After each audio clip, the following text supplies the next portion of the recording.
Cockroach जनता पार्टीच्या मोर्चा दरम्यान social मीडियावरती दिशाभूल करणारी, आक्षेपार्ह आणि बनावट माहिती प्रसारित केल्याप्रकरणी सायबर विभागाने मोठी कारवाई केली आहे। या विभागाने विविध सोशल मीडिया प्लॅटफॉर्मवरील 429 पोस्ट तसंच हँडल्स संशयित म्हणून ओळखलेले असून त्यापैकी अनेक पोस्ट AI तंत्रज्ञानाचा वापर करून तयार करण्यात आल्याचं निष्पन्न झालं।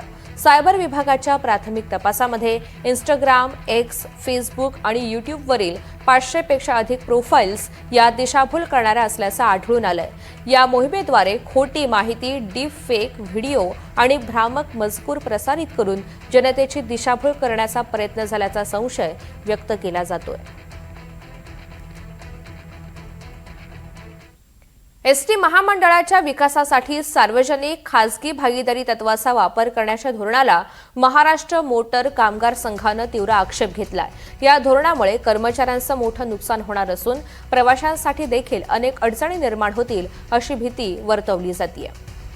तर एसटीचा PPP तत्वावर विकास करणं म्हणजे एक प्रकारे खासगीकरणच आहे। यात खासगी संस्थांना 99 वर्षांच्या करारावरती जागा किंवा सेवा दिल्या जाण्याची शक्यता आहे। त्यामुळे कामगारांच्या हक्कांवर गदा येईल। हे धोरण लागू झाल्यास नियमित भरती प्रक्रिया बंद होऊन कंत्राटी पद्धतीचा मार्ग मोकळा होईल। त्यामुळे कामगारांचं आर्थिक शोषण होईल असं मत महाराष्ट्र मोटर कामगार संघानं व्यक्त केलंय।